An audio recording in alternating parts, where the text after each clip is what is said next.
There's a new tradition that's been built during the Boys State basketball tournament, and we saw it earlier this year, at Target Center. It's a swearing-in ceremony for the state's newest class entering duty into the National Guard. Ladies and gentlemen, today we have the privilege of witnessing the swearing-in of future Minnesota Army National Guard soldiers. As you may notice, some of them belong to high schools that are represented in this year's tournament. Leading them into formation is Minnesota's own Drill Sergeant Ryan Barnes from the Moorhead Recruiting Station. The commitment that these soldiers are about to make embodies a legacy of selfless service. They are pledging to serve and support local, national, and international communities if the need arises. The origins of the Oath of Enlistment date back to 1775, when our country's military was in its infancy. Throughout time, the oath has remained true to the founding principles of the United States military. The decision to support and defend the Constitution is a promise that many have upheld with honor and dignity. It is required for a commissioned officer to conduct the oath of enlistment across all branches of the U.S. military. With us today is Major Chaz Oxendorf, Team Commander for the Minnesota National Guard's of Recruiting and Retention Battalion. Major Oxendorf commissioned into the Minnesota Army National Guard in 2009 as a field artillery officer. Without further ado, Major Oxendorf will now conduct the Oath of Enlistment. Raise your right hand and repeat after me. I state your full name. Do solemnly swear. That I will support and defend. The Constitution of the United States. And the state of Minnesota. Against all enemies. Foreign and domestic. That I will bear true faith. And allegiance to the same. That I will obey the orders of. The President of the United States. And the Governor of Minnesota.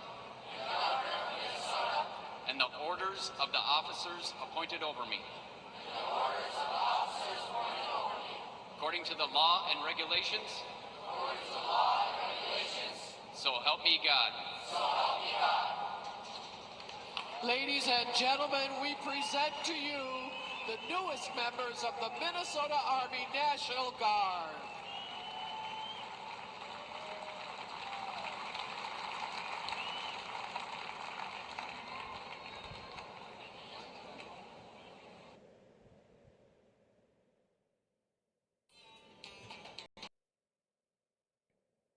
The tournaments on 45 TV are brought to you by Tria Orthopedics. With Tria by your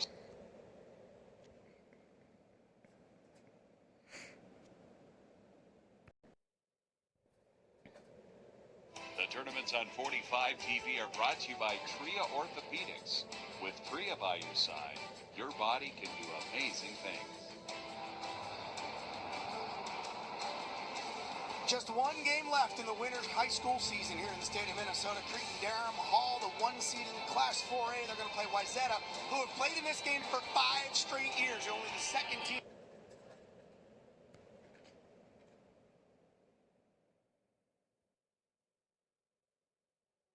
The tournaments on 45 TV are brought to you by Tria Orthopedics. With Tria by your side, your body can do amazing things. Just one game left in the winter's high school season here in the state of Minnesota. Cretin-Derham Hall, the one seed in Class 4A. They're going to play Wayzata, who have played in this game for 5 straight years. They're only the second team ever to accomplish that. The other, that De La Salle dynasty, they made 6 straight finals and won all 6. Wayzata trying to be the final champion this winter sports season, and we have had many, and there has been so much drama in the last 5 weeks. In hockey, we start on the girls' side, Class A. Dodge County taking on the War Road Dynasty. Dodge County was up 3-1 with 8 to go. War Road scored 2 goals 29 seconds apart to send the game to overtime, and now we're in OT. That's Zoe Heimer from Dodge County saying, "Coach, I know that puck went in the net. I know it. She's right there looking at it. 10,000 people in the arena. She's the only one that saw it go in, but you know what? She was right. Replay confirms it. The referee awards it, and Dodge County goes crazy. Their first state championship. They are the Class A champions in girls hockey. In Double A, Blue Bloods in this one, Hillmurray and Edina. Hillmurray led 3-2. Edina taking a 4-3 lead. Gwen Skugman with the goal there.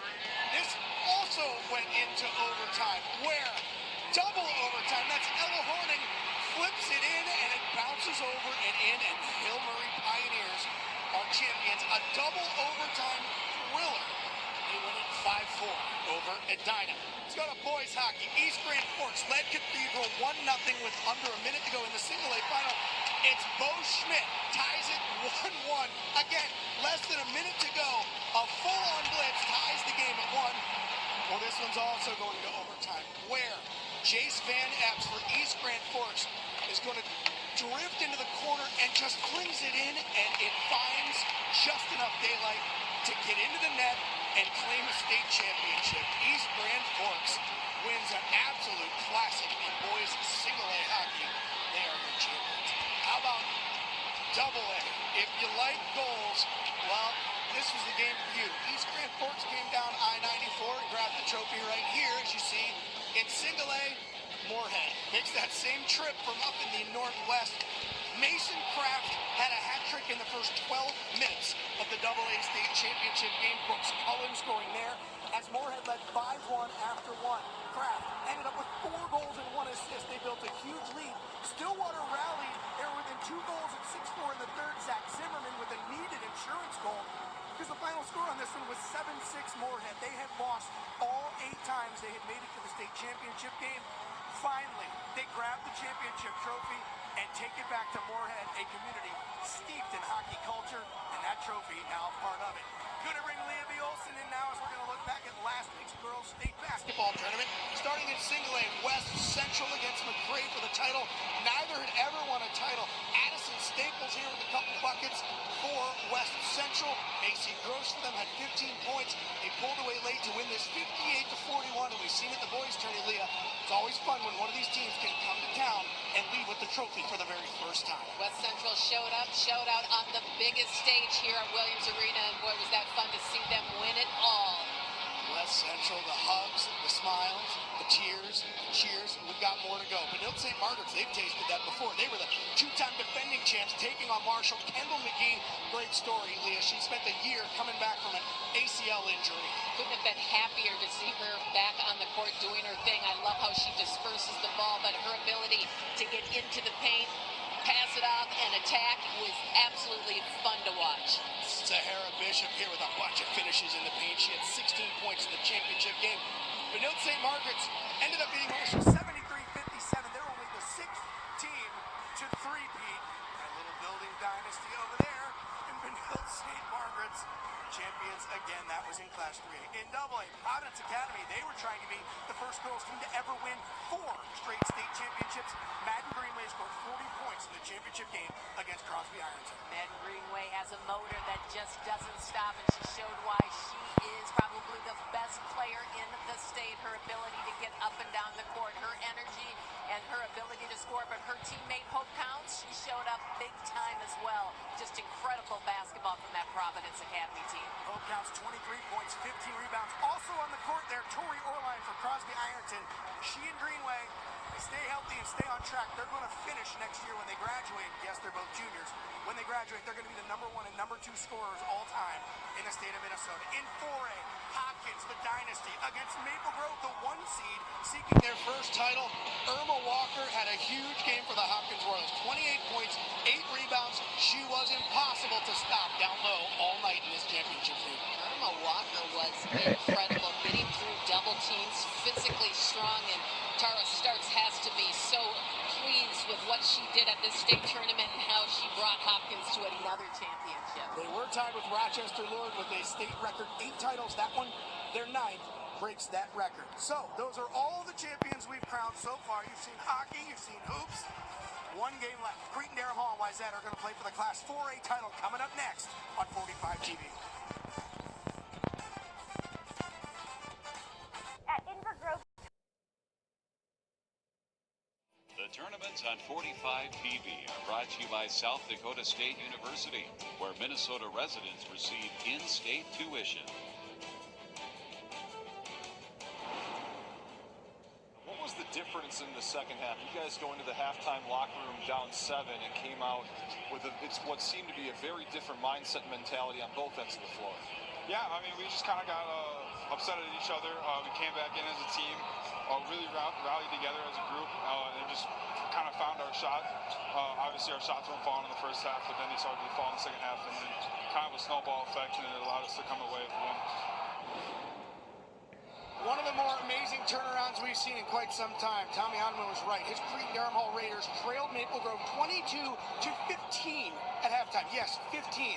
But he and teammate JoJo Mitchell helped shoot their way back in. 71% field goal shooting. There's JoJo Mitchell. In the second half, not only did they catch Maple Grove, they passed them and ran away, winning 63-49. So the top seed Raiders booked their spot here in Championship Saturday. There, Tommy Ottoman, Leah B. Olson. We've seen these guys play a handful of times. But that front court, Ottoman's 6'11", Ty Schlegel is 6'7", Montef Dixon, he's 6'6". That's a handful. It's going to be a huge issue for Wayzata tonight, but I think we'll start with Tommy Ottoman. Last year, North Dakota's best player in their state. Now he's making an impact on the Minnesota State High School Tournament. I think the play from him will be critical. Have to give a quick shout out to his mom, Erin Diddy, who was a star at Hastings, a 1,600-point player. So that's where he got the skill set. But the inside-outside, JoJo Mitchell and Tommy is going to be the key for Cretin-Derham Hall. I was going to mention JoJo Mitchell. We saw him, and they have 3 players that average 17 or more points per game. Ottoman, Schlegel, and JoJo Mitchell. Now here on the other side, the Wayzata Trojans, an incredible run. Their 5th straight appearance in the state championship game. They also have amazing depth. 4 players that all average 13 points or more. Only have 1 senior, Wyatt Macbeth, and 4 juniors. So, hate to break it to you, 4A. They're going to try to make it 6 in a row next year. But for this year, they lost some good seniors off last year's team when they were runners up to Minnetonka. Jackson McAndrew was one of those players that helped lead them. But Christian Wiggins is their the engine that makes them go, averages just over 19 points a game, but he's not on. They've got depth. Nolan Anderson, Isaac Olmstead, Wyatt Macbeth, and on and on and on. Well, I think that is the key to this Wayzata team. Their balanced attack that features multiple players that are capable of taking over games, but I do think Christian Wiggins has to have a quick start. I thought they had a slow start in their semifinal. I don't think you can actually do that here against this Cretin-Derham Hall team. Yeah, they only had, I believe it was 2 or 3 players scored in that first half, and everybody lit it up. A lot of guys supported it. Tommy Ottoman, the last guy off the court. Well, he's going to try and race his way in. The next to last guy off the court, Tommy Ottoman and Cretin-Derham Hall, the 1 seed. They're going to take on finals seasoned Wayzata for the 4A title. Coming up next on 45 TV.